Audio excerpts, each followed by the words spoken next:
Allô, allô! Bienvenue dans ce troisième tutoriel de chez Tisane et Jardin. À ce stade-ci, vous devriez déjà savoir comment on fait pour pouvoir ajouter des surfaces et des plantes à vos plants. Parce que dans ce tutoriel-ci, on va aller plus loin. On va voir des fonctions avancées, les petits détails qui vont vous permettre d'être plus rapide, d'être plus fluide dans vos aménagements de terrain.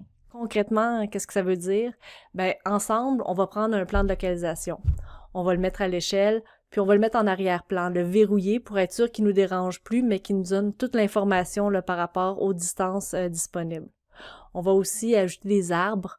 On va faire une haie avec des différents arbustes. On va aussi apprendre à faire des surfaces et des lignes complexes. Faut pas trop s'inquiéter du mot complexe. Qu'est-ce qu'on veut dire par complexe? C'est avec plusieurs segments, plusieurs arêtes et différents types de courbes. Donc, on va aller chercher toutes des courbes naturelles, ramener un peu de vivant à notre paysagement. J'espère que le contenu vous intéresse. Si oui, restez avec moi. En phase bêta, nous mettons rapidement à jour l'application. Et les vidéos peuvent parfois ne plus représenter tout à fait la réalité. Des fois, vous allez voir qu'on remplace des séquences de la vidéo par des nouvelles séquences. Ça explique un peu le ton saccadé que ça peut donner. Dans d'autres cas, on affiche un petit message bleu pour indiquer que ça a changé, ou encore, on affiche un lien vers une courte vidéo à jour qui explique plus en détail cette fonctionnalité. Merci de votre compréhension.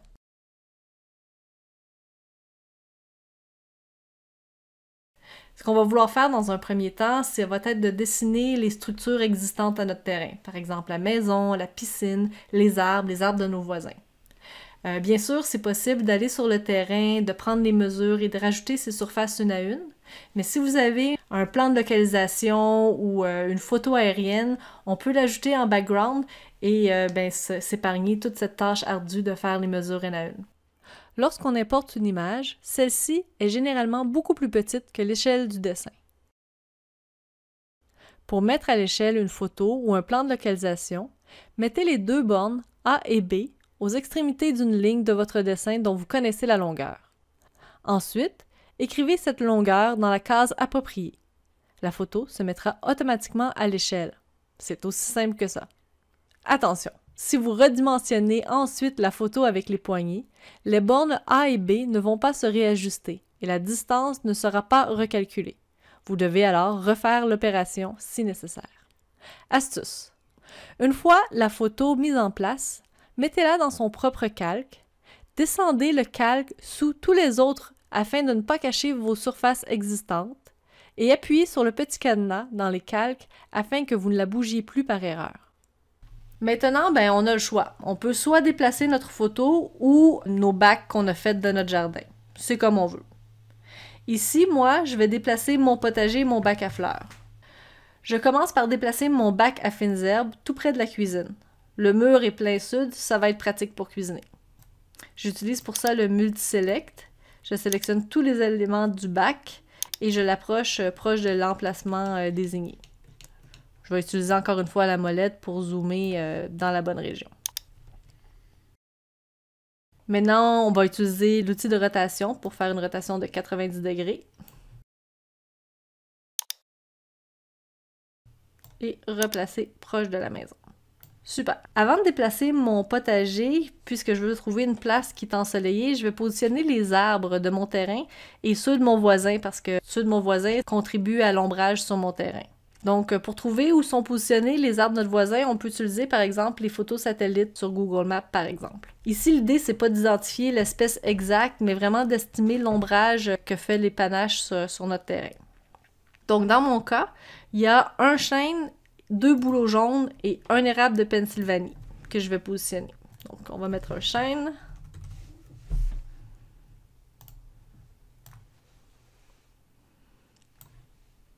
Puis un bouleau jaune.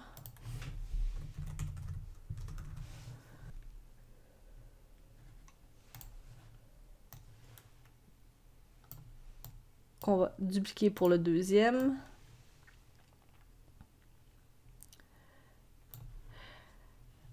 Et un érable de Pennsylvanie en avant.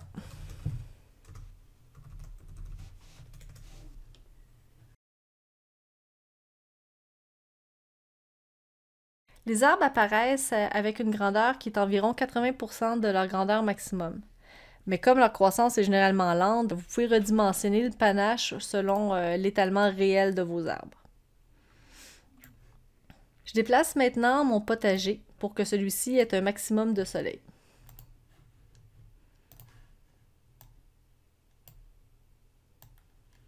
Maintenant, je vais dessiner la haie entre chez moi et chez mon voisin.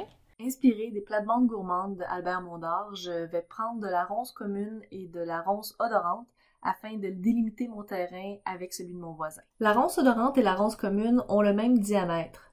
Donc, ce qu'on va faire, ça va être exactement comme dans le potager quand on faisait un rang. On va commencer par prendre la ronce odorante. On va la mettre au jardin.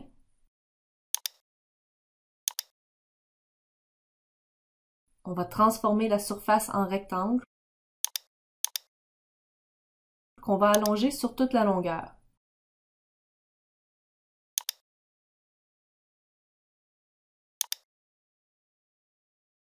Après, on va prendre la ronce commune qu'on va également ajouter à la surface. On va rapidement avoir un pourcentage d'occupation au-dessus de 100%. Mais comme je veux une haie qui soit très compacte dès la première année, je vais pas utiliser la grande capacité de marcotage de la ronce pour se densifier au fil des ans. Je veux de la première année avoir une haie dense, donc je vais utiliser un pourcentage d'occupation qui soit bien au-delà du 100%, autour du 150%. Maintenant, je veux faire une surface en pavé de grandes roches plates pour mettre la table et les chaises. Je veux pas une surface carrée, mais plutôt un contour flou avec des courbes naturelles. Je vais donc dans Surface et je choisis Ajouter une surface. Je déplace la surface à l'ombre du bouleau, pas trop loin de la porte de cuisine. Et je déplace les 4 coins pour redimensionner ma surface. Je vais me garder 1 mètre de distance avec les ronces et 1 demi-mètre du potager.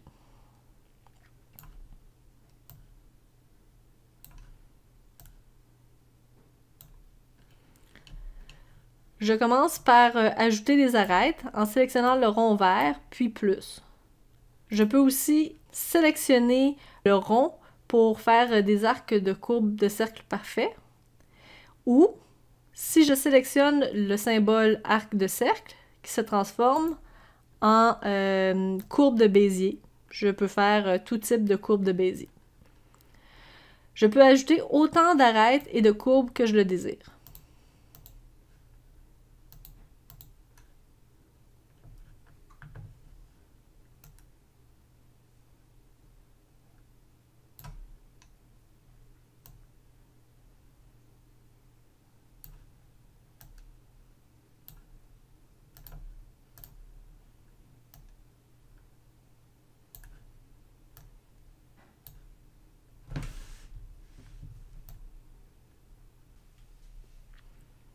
La carte surface estime l'aire dessinée.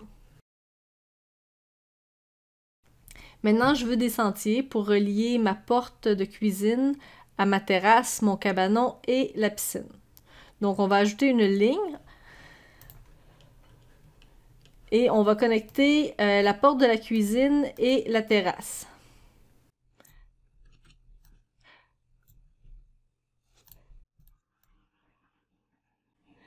Le sentier entre la porte de cuisine et la terrasse est un sentier principal. Je veux qu'il soit plus large, donc je vais changer sa largeur à 1,20 m. Pour le sentier entre la terrasse et le potager, je vais simplement allonger le sentier existant. Pour le sentier entre la porte de cuisine et le cabanon, je vais ajouter une nouvelle ligne.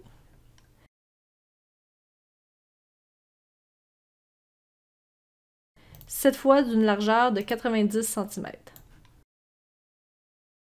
Je vais allonger la ligne pour qu'elle relie mon sentier et mon cabanon. Je vais appuyer sur le cercle vert pour ajouter un segment. Et je vais mettre un arc de cercle dans la première section, tout en gardant la deuxième section droite.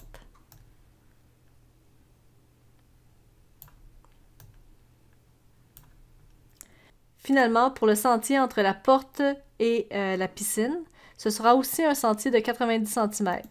Il aura 3 segments.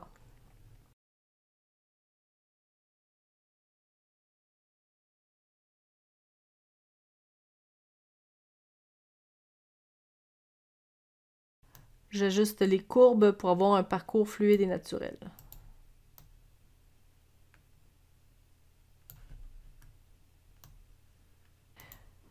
Je transfère tous mes sentiers dans le calque sentier afin qu'ils prennent la bonne couleur. C'est facile de reconnaître nos sentiers puisqu'on les a tous faits avec des lignes.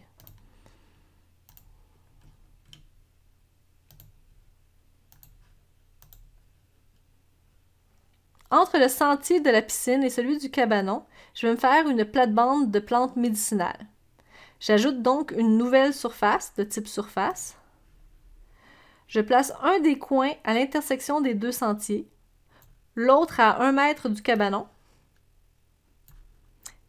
et le troisième point un peu en retrait sur le deuxième sentier. Pour le quatrième point, je vais l'effacer en appuyant sur la poubelle. Maintenant, on utilise les courbes de Bézier pour reproduire au mieux les courbes des sentiers. Dans le doute, on veut que la surface empiète sur le sentier.